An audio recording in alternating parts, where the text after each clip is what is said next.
Sarah Martinez sat quietly in the corner booth of Mel's diner, her weathered hands wrapped around a steaming cup of black coffee.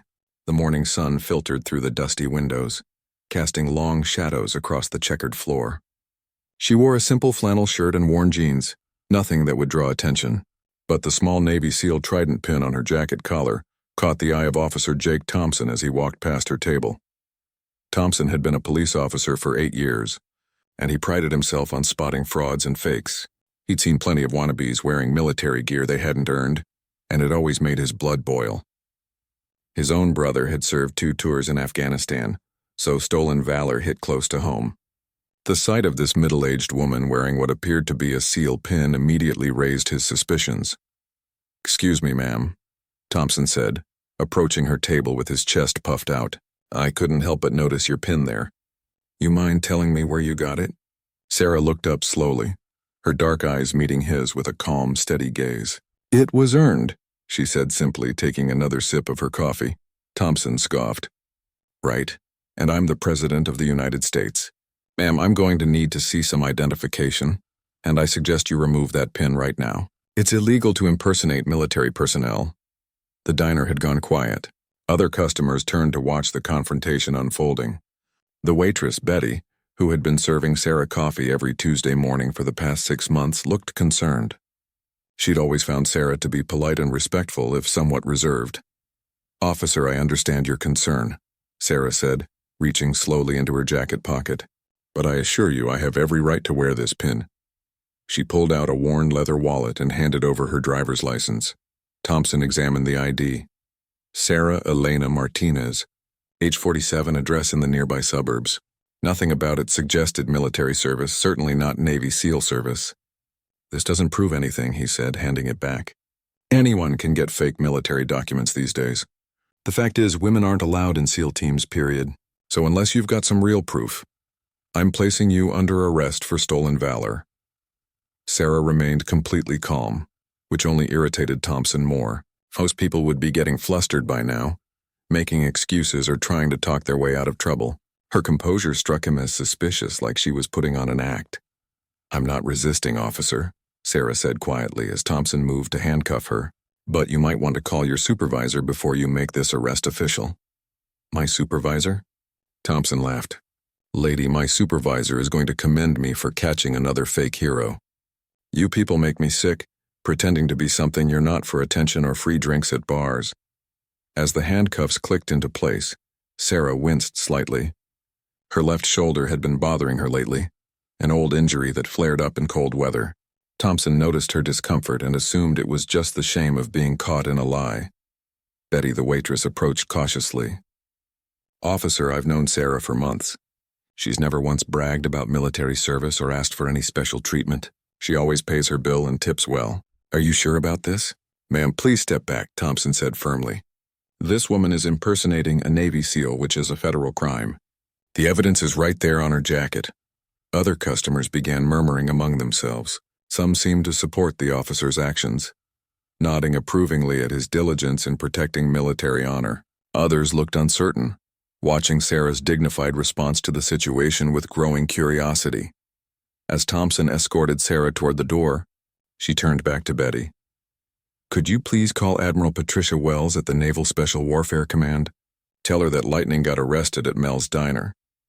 Her voice remained steady, but there was something in her tone that made Betty memorize every word. "Lightning?" Thompson snorted. "What kind of fake code name is that? You watch too many movies, lady." Sarah said nothing more as she was led to the patrol car. She climbed into the back seat without complaint, her expression thoughtful rather than worried. As they drove toward the police station, Thompson radioed in his arrest, feeling proud of his catch. He was already imagining the commendation he might receive for protecting military honor. Meanwhile, back at the diner, Betty was frantically searching online for Admiral Patricia Wells. She found a phone number for Naval Special Warfare Command and decided to make the call, despite feeling foolish about it. Something about Sarah's calm confidence had convinced her that there was more to this story than met the eye. The desk sergeant at the police station processed Sarah's paperwork with routine efficiency. She was fingerprinted, photographed, and placed in a holding cell to await her arraignment. Throughout the entire process, she remained quiet and cooperative, which continued to puzzle everyone involved. Thompson filled out his report with satisfaction, detailing how he had spotted the fraudulent military insignia and made the arrest. He was already planning how he would tell the story to his colleagues, painting himself as a defender of true military heroes against those who would steal their valor. What none of them knew was that Betty's phone call had already set in motion a chain of events that would soon turn Thompson's moment of triumph into the most embarrassing mistake of his career. The call had been transferred 3 times before reaching the right office, but when it did, the response was immediate and urgent. Admiral Patricia Wells was in a meeting when her aide burst in with the message. "Ma'am, we just received a call about someone called Lightning being arrested for impersonating a SEAL." The Admiral's face went pale. "Where?" she demanded, already reaching for her phone. Within minutes, a series of urgent calls began making their way from Washington, D.C., to the small police station, where Sarah Martinez sat quietly in her cell, waiting for the truth to finally come out. The phone at the police station began ringing exactly 47 minutes after Sarah Martinez had been placed in her cell. Sergeant Murphy, a 20-year veteran of the force, answered with his usual gruff demeanor. "City Police, how can I help you?" "This is Admiral Patricia Wells, Naval Special Warfare Command. I need to speak with your commanding officer immediately regarding an arrest made this morning." Murphy nearly dropped the phone. In his 2 decades on the force, he'd never received a call from an admiral. Yes, ma'am. Let me get Chief Davidson on the line right away." Chief Davidson had just finished his lunch when Murphy burst into his office, face flushed with excitement and worry. "Chief, there's an admiral on line 1. Says it's about an arrest made this morning." Davidson picked up the phone with curiosity. "Chief Davidson speaking." "Chief, this is Admiral Patricia Wells. I understand you have someone in custody who was arrested for impersonating a Navy SEAL. Can you give me the details?" Davidson quickly pulled up the morning's arrest reports on his computer. "Yes, Admiral. Officer Thompson arrested a Sarah Martinez this morning. She was wearing SEAL insignia at a local diner. The officer determined she was committing stolen valor." There was a long pause on the other end of the line. When Admiral Wells spoke again, her voice carried a weight that made Davidson sit up straighter. "Chief, I need you to listen very carefully. The person you have in custody is not impersonating a Navy SEAL. She is one. And not just any SEAL, she's someone very special." Davidson felt his stomach drop. "But Admiral, women aren't allowed in SEAL teams." "Chief, what I'm about to tell you is classified, but given the circumstances, I'm authorized to share certain details. Sarah Martinez was part of a highly classified program that began 15 years ago. She wasn't just allowed in SEAL teams, she helped create new standards for them."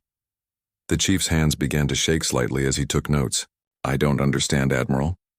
During her service, Martinez completed 3 of the most dangerous covert operations in modern military history.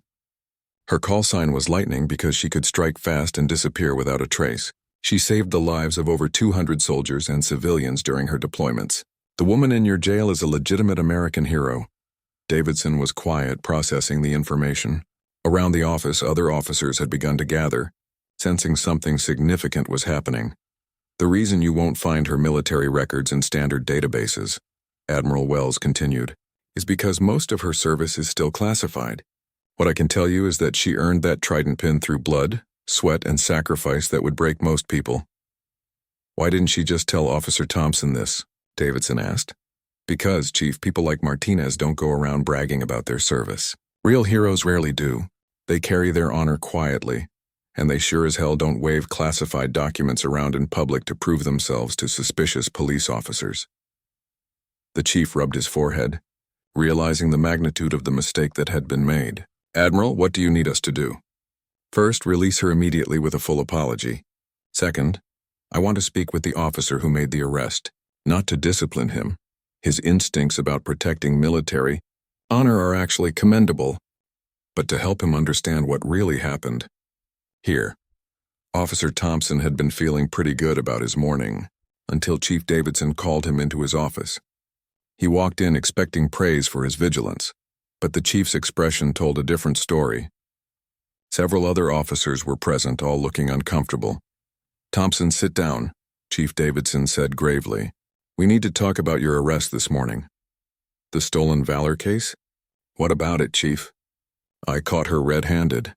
Davidson took a deep breath. Jake, I just got off the phone with Admiral Patricia Wells from Naval Special Warfare Command. The woman you arrested isn't impersonating a Navy SEAL. She is one. Thompson's confident expression began to falter. That's impossible, Chief. Women can't be SEALs. Apparently, there are exceptions we didn't know about. Highly classified exceptions.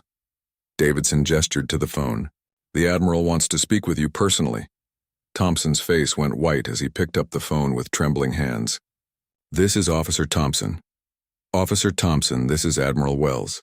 I want you to know that I don't blame you for what happened today. Your instinct to protect military honor is exactly what we need more of in this country. Thompson was too shocked to speak. However, the Admiral continued, the person you arrested has done more for this country than most people will ever know. She's earned the right to wear that pin through actions that would make your hair stand on end. When she gets out of that cell, I want you to look her in the eye and really see her. Look past your assumptions and see the warrior she truly is. Admiral, I don't know what to say. Say you'll learn from this, officer. Say you'll remember that heroes don't always look like what we expect them to look like. And say you'll treat her with the respect she's earned. After hanging up, Thompson sat in stunned silence. Around him, his fellow officers were processing the news with equal amazement. The quiet woman he'd arrested was apparently one of the most decorated soldiers in modern military history. Meanwhile, in her cell, Sarah Martinez sat calmly on the narrow bench, her eyes closed in meditation. She'd been in much worse places than this small-town jail. She'd waited in caves in Afghanistan for extraction that might never come. She'd held positions under enemy fire for hours without backup. A few hours in a clean, safe cell was hardly a hardship. She opened her eyes when she heard footsteps approaching. Chief Davidson appeared at her cell door, keys in hand, looking deeply embarrassed. Ms. Martinez, I am so very sorry. We're releasing you immediately. And I want you to know that this was all a terrible misunderstanding. Sarah stood slowly, her left shoulder protesting slightly. No harm done, Chief. Your officer was doing his job. I respect that. The Admiral spoke very highly of you. She said you're a genuine American hero. Sarah accepted her personal effects back without comment. As she pinned the trident back onto her jacket, her movements were careful and reverent. This small piece of metal represented years of training, months of combat, and memories of fallen comrades who would never come home. Officer Thompson appeared in the hallway, looking like he wanted to disappear into the floor. Sarah looked at him with those same calm, steady eyes that had unsettled him at the diner. Officer Thompson, she said simply. Ma'am, I owe you the biggest apology of my life. I was completely wrong, and I'm sorry. Sarah extended her hand. You were protecting something important. There's no shame in that. As they shook hands, Thompson realized he was looking at someone truly extraordinary. Someone who had faced dangers he couldn't imagine, and emerged with grace, humility, and honor intact. Word traveled fast in a small town, and by evening news of the morning's events at the police station had spread like wildfire.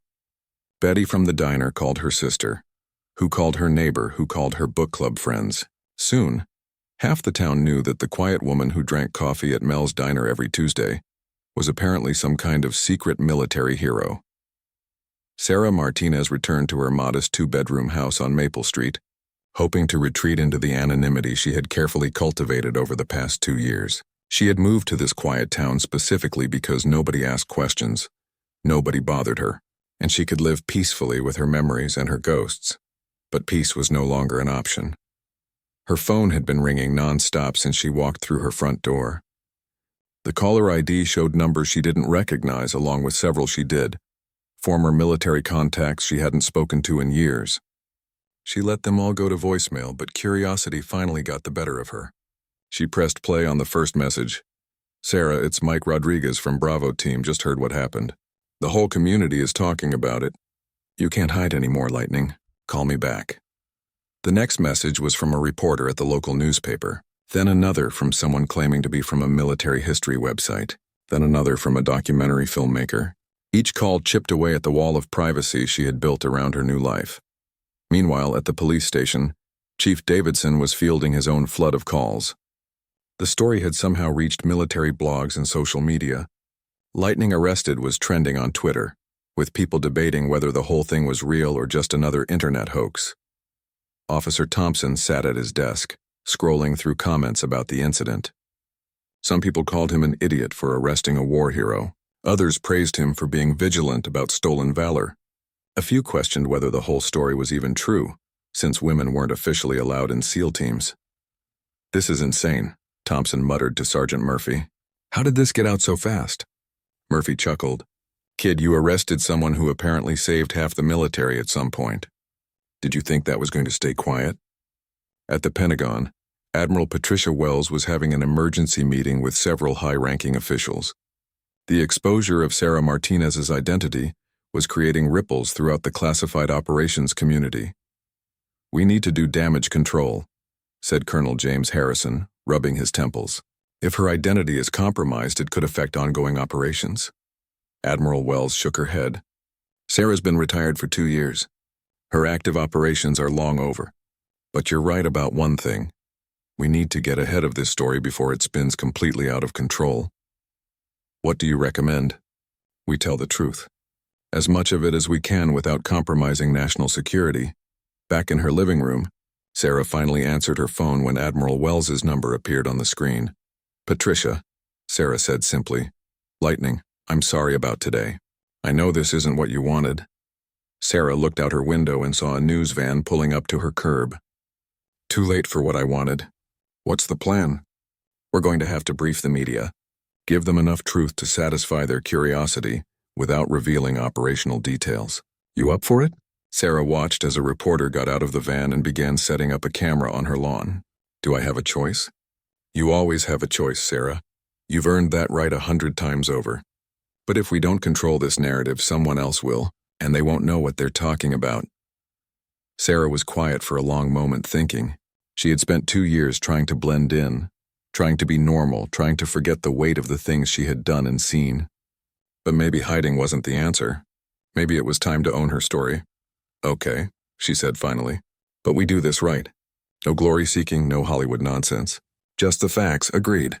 I'll arrange a press conference for tomorrow. You can control the message." After hanging up, Sarah went to her bedroom and opened the closet. In the back, behind her civilian clothes, hung a dress blue Navy uniform. She hadn't worn it since her retirement ceremony, a small, private affair that only a handful of people had attended. She pulled out the uniform and laid it on her bed, looking at the ribbons and decorations that told the story of her service. Each one represented a mission, a moment when she had pushed herself beyond her limits for her country and her teammates. The Silver Star caught her eye, awarded for an operation in Syria where she had single-handedly held off an enemy assault while her wounded teammates were evacuated. The Bronze Star with V device reminded her of the night she had crawled through enemy territory to rescue a downed pilot. The Purple Heart was for the shrapnel wound in her shoulder that still ached on cold mornings. Outside, more news vans were arriving. Neighbors were starting to gather on the sidewalk, pointing at her house and talking in hushed tones. Mrs. Chen from next door, who had always been friendly but respectful of Sarah's privacy, was standing in her front yard looking confused and concerned. Sarah's phone buzzed with a text message from her old teammate Rodriguez. "Saw the news. Whatever you need, the team's got your back. We've all been where you are now." For the first time in hours, Sarah smiled. She remembered why she had loved military life. Not the combat or the danger, but the brotherhood. The knowledge that no matter what happened, your teammates would never leave you behind. Another text came in, this one from her former commanding officer. "Lightning, you helped write the book on how to be a warrior with honor. Time to teach the world what that looks like." Sarah walked to her kitchen and made herself a cup of coffee, the same strong black brew she had started every morning with for the past 15 years. Tomorrow she would face the cameras and the questions. She would tell her story, as much of it as she could. But tonight, she would sit quietly in her living room, looking at the uniform that had defined so much of her life, and remember the people who hadn't made it home. The press conference wouldn't be about her glory. It would be about honoring their sacrifice and explaining what it really meant to serve. As the sun set behind the gathering crowd of reporters and curious neighbors, Sarah Martinez began to prepare for the most important mission of her civilian life, teaching the world that heroes come in all forms, and that true warriors are defined not by how they look, but by what they're willing to sacrifice for others. The quiet life she had built was over. But maybe, just maybe, the life that was about to begin would allow her to serve in a different way, by showing young people, especially young women, that there were no limits to what they could achieve if they had the courage to try. The community center had never seen anything like it. By 9 a.m., every seat was filled with reporters, cameramen, and curious locals. News trucks lined the street outside, their satellite dishes pointing skyward like metal flowers reaching for the sun. CNN, Fox News, NBC, and dozens of smaller outlets had sent their best military correspondents to cover what was being called the most significant military revelation in a decade. Sarah Martinez sat in the small preparation room behind the main hall, wearing her dress blue Navy uniform for the first time in 2 years. The ribbons and medals felt heavier than she remembered, each one carrying the weight of memories she had tried to keep buried. Admiral Patricia Wells sat across from her, reviewing the approved talking points one final time. Remember, we can discuss your general service record, the training program you completed, and your post-retirement transition. But operational details, classified mission locations, and specific tactics remain off limits. Sarah nodded, adjusting her uniform jacket. I understand. This isn't about me anyway. It's about the program and the people who didn't make it home. Are you ready for this? Once you walk out there, your life changes forever. Sarah looked at herself in the small mirror on the wall. The woman staring back was someone she barely recognized anymore. Not the quiet coffee drinker from Mel's diner, but the warrior she had been trained to be. I've been ready since yesterday morning in that jail cell. Chief Davidson appeared in the doorway looking nervous. Ma'am, they're ready for you. The crowd fell completely silent as Sarah walked onto the small stage. Cameras flashed continuously, and she could feel the weight of hundreds of eyes studying her every move. She had faced enemy fire without flinching, but this kind of scrutiny was different, more personal somehow. Admiral Wells stepped to the podium first. Ladies and gentlemen, thank you for coming. I'm Admiral Patricia Wells, Naval Special Warfare Command. Yesterday, an unfortunate incident occurred that has brought to light a program that the Navy has kept classified for operational security reasons. Today, we're here to set the record straight. She gestured to Sarah. I'm honored to introduce Petty Officer First Class Sarah Elena Martinez, United States Navy, retired. Sarah was selected for a highly classified special operations program 15 years ago and completed training and missions that few people on Earth could accomplish. Sarah stepped to the podium, her bearing straight and confident. When she spoke, her voice carried clearly through the packed room. My name is Sarah Martinez. For 13 years, I served my country as part of a classified Naval Special Operations unit. I earned the right to wear this uniform and these decorations through training and service alongside some of the finest warriors America has ever produced. A reporter from CNN immediately raised her hand. Ms. Martinez, can you tell us about your training? How did you qualify for a program that officially doesn't allow women? Sarah paused, choosing her words carefully. The program I was selected for was created to test whether exceptional individuals, regardless of gender, could meet the standards required for certain classified operations. I was one of 12 candidates initially selected. 3 of us completed the full program. What kind of training did you undergo? The same training completed by all special operations personnel. Physical conditioning, weapons training, tactical operations, survival training, and specialized skills relevant to maritime operations. The standards were not lowered or modified in any way. A military blogger in the back shouted out, "How many combat deployments did you complete?" Sarah's expression grew more serious. I completed 7 operational deployments over 11 years. I cannot discuss specific locations or mission details due to ongoing security considerations. Betty from the diner had somehow managed to get a seat in the front row. She raised her hand tentatively. Sarah, I've served you coffee every Tuesday for months. You never once mentioned any of this. Why keep it so quiet? For the first time, Sarah's formal composure softened slightly. Betty, people who have actually done these jobs don't usually talk about them. Real operators don't need to advertise their service. The work speaks for itself. A reporter from the military news website Stars and Stripes stood up. Can you address the controversy about women in special operations? Some people are saying this proves women can do anything men can do, while others claim it's just political correctness. Sarah's jaw tightened slightly. I didn't complete that training to prove a point about gender politics. I did it because my country needed certain capabilities and I was willing and able to provide them. My teammates never cared whether I was male or female. They cared whether I could do my job and keep them alive. That's the only standard that matters in combat. Officer Thompson, who had been given a seat near the front, raised his hand nervously. "Ma'am, I'm the officer who arrested you yesterday. I want to publicly apologize, but I also want to ask, why didn't you just tell me who you were?" Sarah looked at him directly, her expression understanding rather than angry. "Officer Thompson, you were doing exactly what you should have been doing, protecting military honor from those who would steal it. I don't carry classified documents in my wallet to prove myself to strangers. Real military service isn't about flashing credentials, it's about quiet professionalism." Admiral Wells stepped back to the podium. "I want to add that Officer Thompson's actions, while mistaken in this case, demonstrate exactly the kind of respect for military service that we need more of in this country. His instincts were correct, even if his information was incomplete." A reporter from the local newspaper asked, "What have you been doing since you retired from the military?" Sarah smiled slightly. "Drinking coffee at Mel's Diner on Tuesday mornings. Working part-time at the animal shelter. Trying to figure out who I am when I'm not in uniform. Do you miss the military life?" Sarah was quiet for a moment, looking out at the crowd of faces. "I miss my teammates. I miss the sense of purpose. I miss knowing that what I did mattered.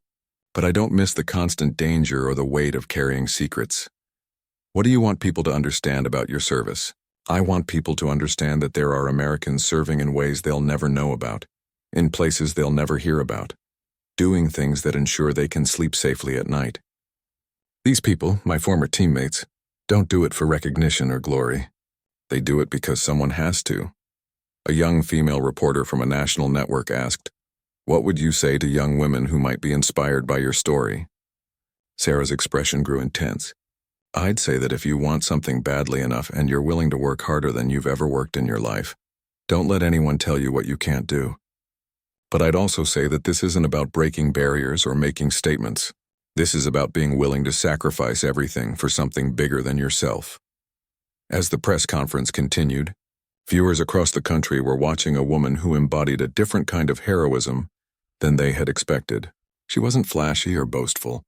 She didn't seek attention or praise. She simply stood there in her uniform, answering questions with dignity and honesty, representing the thousands of quiet professionals who serve in shadows. When it was over, as Sarah walked off the stage, the packed room erupted in spontaneous applause. It started with Betty from the diner, spread to Officer Thompson, and soon encompassed the entire crowd, reporters, locals, and military personnel alike. Outside, as Sarah emerged from the community center, she was surprised to see a group of veterans who had driven from hours away just to show their support. They formed an honor guard on either side of her path to the car, saluting as she walked past. For the first time in 2 years, Sarah Martinez felt like she was truly home. 3 days after the press conference, Sarah's mailbox could no longer hold all the letters that kept arriving. The postal worker, Tom Bradley, had to start using a large canvas bag to deliver her mail, shaking his head in amazement as he hauled it to her front porch each morning. Sarah sat at her kitchen table with a cup of coffee, staring at the mountain of envelopes that covered nearly every surface. She had started opening them the first morning, but quickly became overwhelmed by the sheer volume and emotional weight of what people were sharing with her. She picked up a pink envelope that smelled faintly of perfume. Inside, in careful handwriting, a 12-year-old girl from Ohio had written, "Dear Ms. Martinez, I saw you on TV, and my mom cried. She said you proved that girls can do anything. I want to be brave like you when I grow up. My dad is in the Army and he's deployed right now. Can you tell me how to be strong while he's gone?" Sarah set the letter aside in a special pile she had started for responses she definitely wanted to write back to. The next letter was from a Marine veteran who had lost his leg in Afghanistan. "Lightning, heard about what happened to you. Just wanted you to know that us grunts always wondered who was doing the really hard stuff behind enemy lines. Thanks for keeping us safe. Semper Fi." A thick manila envelope contained a letter from a high school ROTC program in Texas. The instructor had written, "Ms. Martinez, after seeing your press conference, our female cadets have been asking non-stop about special operations opportunities. Would you consider speaking to them via video call? You've inspired them to aim higher than they ever thought possible. But it was a small, crumpled envelope with no return address that made Sarah's hands tremble as she opened it.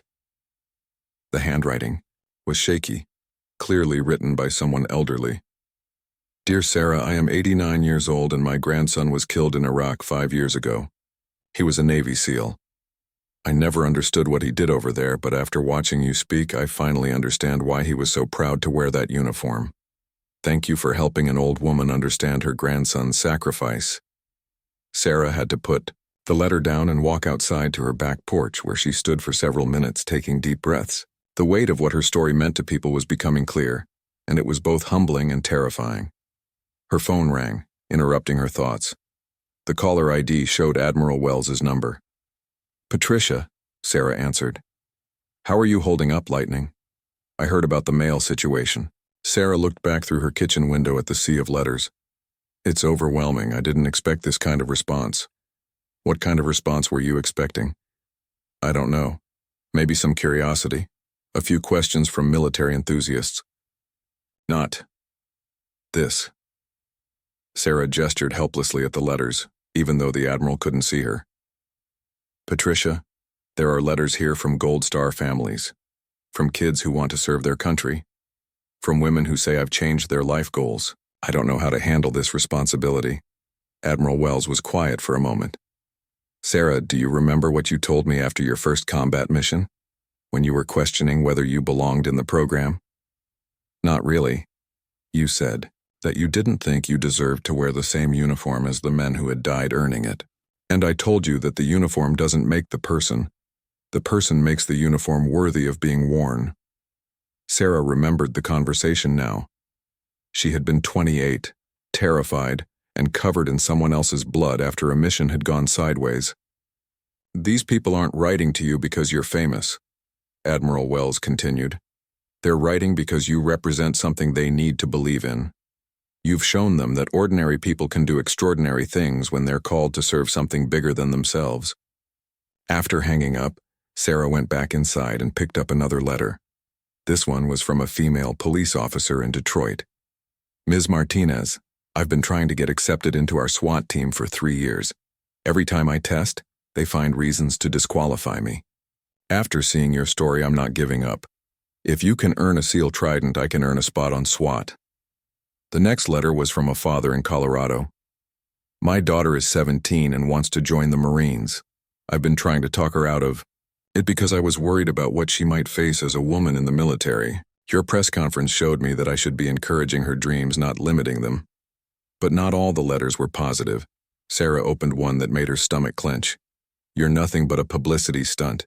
Real SEALs are rolling over in their graves knowing some woman is pretending to be one of them. You're a disgrace to the uniform.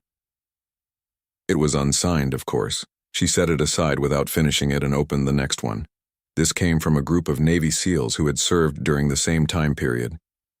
Lightning, we remember hearing stories about you in the field. We never knew your name or your face, but we knew there was someone out there doing impossible things. Thanks for finally letting us put a face to the legend. Hoo-yah.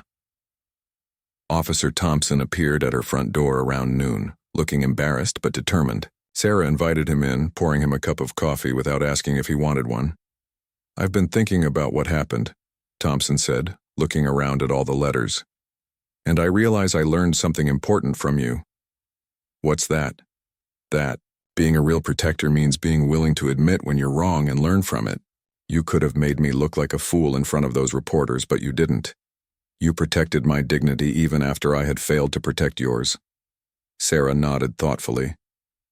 Making enemies serves no purpose, Officer Thompson. We're all on the same side here. Thompson picked up one of the letters from the table, reading the return address. Iowa, Florida, California. These are coming from everywhere. You've really touched people. It's not me they're responding to, Sarah said.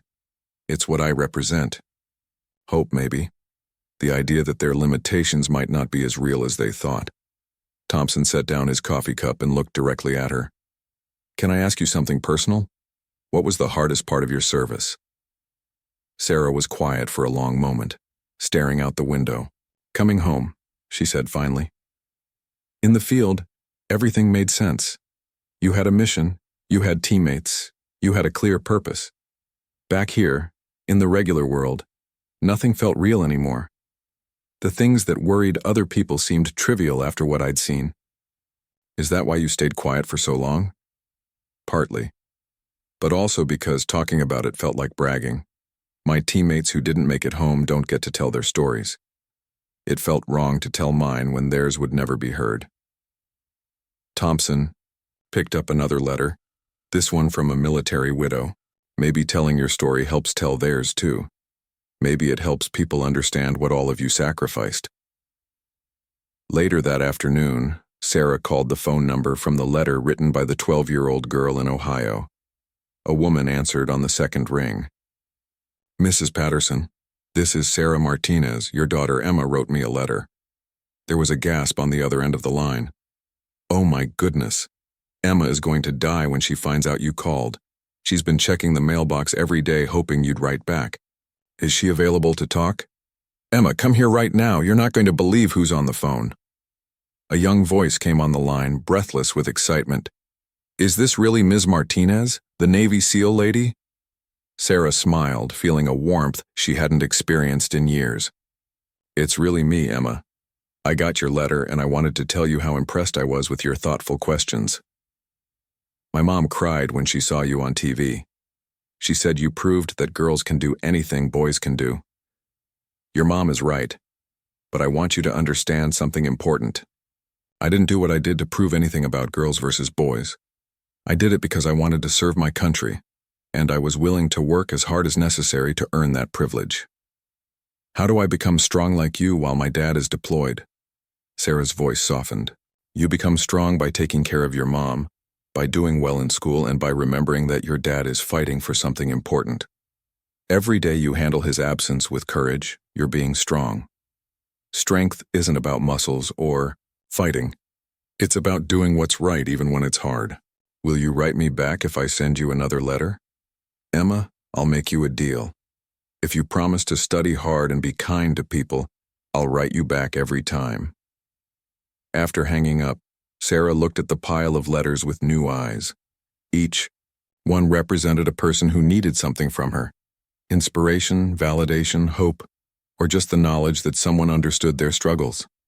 She sat down at her computer and began typing her first blog post, something she never thought she'd do.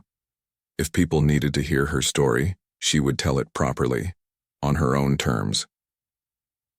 My name is Sarah Martinez, she began typing. 3 days ago, most of you had never heard of me. Today I want to tell you why that was exactly how I preferred it, and why I'm willing to change that now. As she wrote, Sarah realized that her mission wasn't over. It had just taken a different form. Instead of protecting people through covert operations, she would protect them by showing them what was possible when ordinary people refused to accept ordinary limitations. The quiet life she had built was gone forever, but in its place was something she hadn't expected, a chance to serve in a way that might touch more lives than any military operation ever could. Outside her window, Tom Bradley was approaching with another canvas bag full of mail. Sarah waved at him and gestured for him to bring it inside. She had work to do. 6 months after the press conference, Sarah Martinez stood in front of a gleaming new building with a simple bronze plaque by the front door. The Lightning Foundation, empowering tomorrow's protectors, the morning sun reflected off the windows as dozens of people gathered for the grand opening ceremony. The transformation had happened faster than anyone could have imagined. The letters had continued pouring in, but along with personal stories came something unexpected: donations. Small amounts at first, $5 and $10 from people who wanted to support whatever Sarah might do next. Then larger contributions from veterans organizations, military contractors, and wealthy individuals who had been inspired by her story. Admiral Wells stood beside her, wearing dress blues for the occasion. Are you ready for this, Lightning? Once you open those doors, there's no going back to the quiet life. Sarah adjusted the small American flag pin on her lapel. She had retired the SEAL Trident to a place of honor in her home, feeling it belonged to her past rather than her future. I stopped wanting the quiet life the day I read that first letter from Emma Patterson. The crowd gathered on the lawn included an impressive mix of people. Military leaders, local politicians, veterans from every branch of service, and families who had driven hundreds of miles to be part of the ceremony. But Sarah was most proud of the group standing directly in front of the building. 23 young women between the ages of 16 and 25, all participants in the Foundation's first leadership program. Emma Patterson was among them. Now 13 and taller than Sarah remembered from their video calls, she wore a crisp white shirt and dark pants that made her look older than her years. Her father had returned safely from his deployment and stood with her mother in the crowd, both beaming with pride. Sarah stepped to the small podium that had been set up on the front steps. The crowd quieted as she began to speak. 8 months ago, I was arrested for wearing a uniform I had earned through 13 years of service to my country. Today, we're opening a foundation dedicated to ensuring that no one's dreams are limited by other people's assumptions about what they can achieve. Applause rippled through the crowd, but Sarah raised her hand to continue. The Lightning Foundation isn't about military service, though we'll certainly support young people who choose that path. It's about developing the kind of character, discipline, and resilience that allows people to serve others in whatever capacity they're called to, whether that's as a soldier, a police officer, a teacher, a doctor, or a parent. She gestured to the young women standing in front. These remarkable individuals represent our first class of Lightning Scholars. Over the past 6 months, they've participated in leadership training, physical fitness programs, mentorship with successful women in various fields, and community service projects. But most importantly, they've learned that the only limitations that matter are the ones they place on themselves. Sarah called Emma Patterson to join her at the podium. The teenager stepped forward with the confident bearing of someone who had found her purpose. Emma is going to tell you about her experience in our program, Sarah said. Stepping aside, Emma took the microphone with steady hands.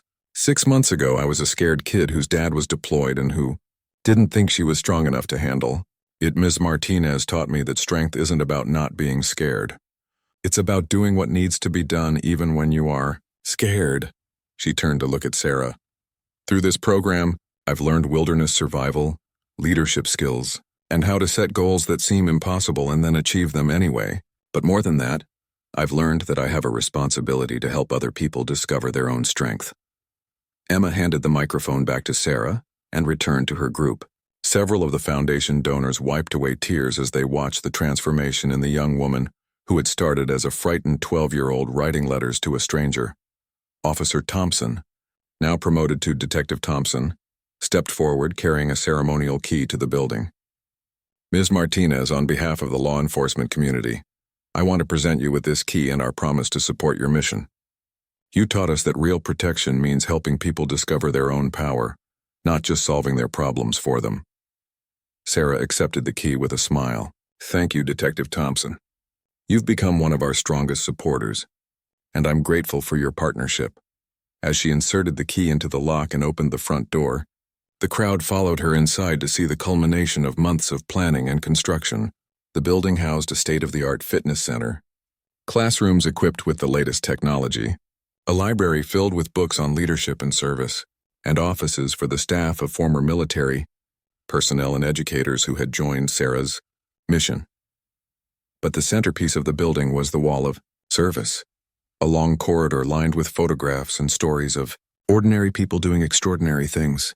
Military heroes, teachers who had changed lives, police officers who had gone above and beyond, firefighters who had saved communities, and countless others who had chosen to serve something bigger than themselves. Betty from the diner had contributed one of the photos, a picture of her late husband, who had been a volunteer firefighter for 30 years. He never thought he was anything special, she had told Sarah, but he saved dozens of lives over the years. He would have loved knowing his story inspired other people to serve. Admiral Wells addressed the crowd from the center of the main hall. What Sarah Martinez has created here goes beyond military service or even traditional leadership development. She's created a place where people can discover that heroism isn't about being perfect or fearless. It's about being willing to try, to fail, to get back up, and to never stop working for something bigger than yourself. As the formal ceremony concluded and people began touring the facility, Sarah found herself in conversation with Maria Santos, the Foundation's new executive director. Maria was a former Army officer who had left the military to become a high school principal, combining her leadership experience with her passion for education. "The applications for our next program are already coming in," Maria reported. "We have interest from all 50 states and several international inquiries. Young men are applying too, despite the program's focus on female empowerment." Sarah nodded approvingly. "Good. Leadership and service aren't limited by gender. We started with young women because they needed to see what was possible, but ultimately, this is about developing character in anyone willing to do the work." Emma Patterson appeared at Sarah's elbow, looking excited. "Ms. Martinez, I have something to tell you. I got accepted to the Naval Academy prep program. I'm going to try to become a SEAL." Sarah felt a complex mix of pride and concern. "Emma, that's wonderful, but I want you to understand something. You shouldn't choose that path because of my story. You should choose it because it's truly what you want to do with your life." "I understand," Emma said seriously, "but seeing what you accomplished showed me that I could set bigger goals than I ever imagined. Whether I become a SEAL or something else entirely, I know now that I can handle whatever challenges come my way." As the celebration continued around her, Sarah stepped outside for a moment of quiet reflection. The autumn air was crisp, and the leaves on the maple trees lining the street were turning, brilliant shades of orange and gold. She thought about the journey that had brought her to this moment, from the scared young woman who had first attempted SEAL training, through years of classified operations, to her arrest in a small-town diner, and finally to this new chapter where she could serve by empowering others to serve. Her phone buzzed with a text message from Rodriguez, her old teammate. "Saw the news coverage of your opening ceremony. The whole team is proud of you, Lightning. You found a way to keep serving even after the uniform came off." Sarah smiled as she typed back, "Mission continues, just in a different form. Hooyah." Inside the building, she could hear the sounds of young people laughing and planning their futures with a confidence that hadn't existed 6 months ago. It was, she realized, the sound of her most important mission succeeding. 5 years after Officer Thompson handcuffed her in Mel's diner, Sarah Martinez stood at the podium of the United States Naval Academy, delivering the commencement address to a graduating class that included more women than any previous class in the Academy's history. In the third row, Emma Patterson sat in her crisp white uniform, one of 47 female graduates who would soon begin their careers as Navy officers. The journey to this moment had been filled with challenges Sarah couldn't have imagined when she first opened the Lightning Foundation. There had been setbacks, criticism from those who believed she was pushing too hard for change, and moments when she wondered if the impact she was trying to make was worth the constant scrutiny of public life. But looking out at the sea of young faces before her, men and women of every background imaginable, all united by their commitment to serve their country, Sarah knew every struggle had been worthwhile. "Class of 2030, she began, her voice carrying clearly across the packed stadium. "You are graduating into a world that will challenge everything you think you know about leadership, service, and what it means to protect others." She paused, her eyes finding Emma Patterson in the crowd. The young woman who had once been a frightened 12-year-old writing letters to a stranger was now 22 years old, confident and ready to begin her own journey of service. 5 years ago, many people thought there were limits to what certain individuals could achieve in military service. Today, 3 of you are heading to SEAL training, 2 to Marine Force reconnaissance, and dozens more to specialized programs that didn't even accept women when I was your age. The crowd erupted in applause, but Sarah continued. "But I didn't come here to talk about breaking barriers or proving points. I came to talk about something more important, the responsibility that comes with the opportunities you've been given." She gestured to the Lightning Foundation scholars, sitting in a special section reserved for the organization's supporters. Over 5 years, the foundation had expanded to include leadership programs in all 50 states, with over 2,000 graduates now serving in various capacities across the military, law enforcement, education, and community service. Each of you has the power to change someone's life by showing them what's possible. You have the power to mentor a young person who thinks their dreams are too big. You have the power to stand up for a teammate who's being underestimated. You have the power to lead with the kind of quiet professionalism that earns respect rather than demanding it. In the audience, Admiral Wells watched with satisfaction as her former protege addressed the next generation of naval officers. Sarah had grown into something neither of them had anticipated, not just a successful warrior, but a transformational leader who had changed the culture of military service itself. Detective Thompson, now Chief Thompson of his department, sat with his teenage daughter, who was planning to apply for the Lightning Foundation's law enforcement leadership track. He had become one of Sarah's most trusted advisors, helping design programs that taught young people the difference between authority and leadership. The measure of your success won't be the medals you earn or the promotions you receive, Sarah continued. It will be measured in the people you help become better versions of themselves. It will be measured in the teammates who come home safely because you did your job with excellence. It will be measured in the communities that are safer, stronger, and more hopeful because of your service. She looked directly at Emma Patterson as she spoke her next words. Some of you will serve in ways that are visible and celebrated. Others will serve in shadows, doing work that no one will ever know about.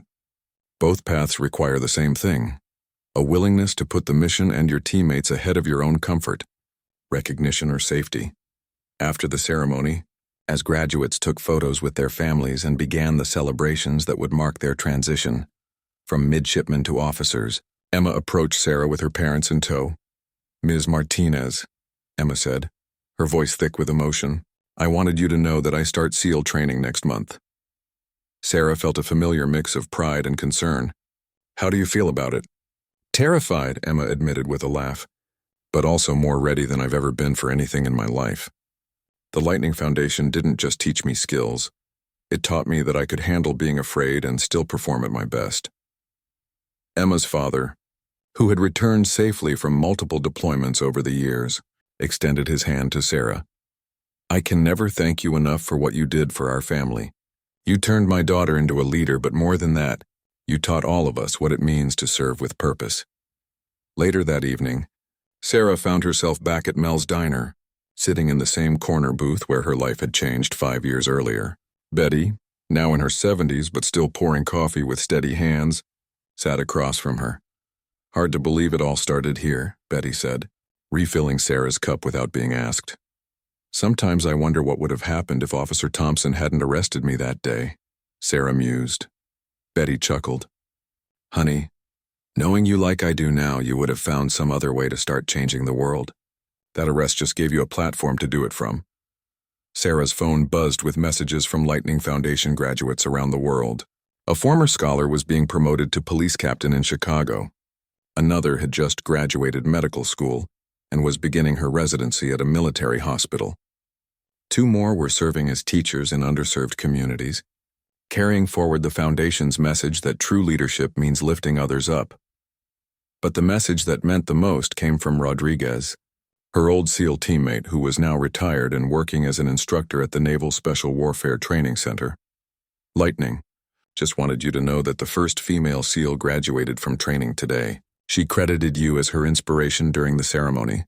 The torch is being passed to the next generation." "Mission accomplished." Sarah smiled as she typed back, "Mission continues. It always continues." As she walked home through the quiet streets of the town that had become the headquarters for a movement she never intended to start, Sarah reflected on the unexpected path her life had taken. She had entered military service thinking she was serving her country through combat operations. But her greatest service had come after she took off the uniform, by showing others that their service could take forms they had never imagined. The quiet woman who once sat anonymously in a diner booth had become a voice for thousands of people who needed to believe that their limitations were not as real as they had thought. The warrior who had once operated in classified shadows had found a way to serve in the light, creating pathways for others to find their own ways to serve. At her front door, Sarah paused to look at the small American flag that flew from her porch every day. A simple reminder that service to something bigger than yourself takes many forms, and the most important battles are often fought not with weapons, but with the courage to show others what's possible when ordinary people refuse to accept ordinary limitations. Inside her house, on the mantel above her fireplace, her sealed trident sat in a place of honor beside photos of Lightning Foundation graduates in their various uniforms: military, police, fire department, and Teacher of the Year awards. Each photo represented a life changed, a dream achieved, and a promise kept to serve others with excellence. The legend of Lightning had been transformed from a classified warrior to something even more powerful, a beacon of hope for anyone who needed to believe that they could become more than they ever imagined possible. And in small towns and big cities across America, young people were discovering that heroism wasn't about being perfect or fearless. It was about being willing to serve, to sacrifice, and to show others the way forward, one act of courage at a time.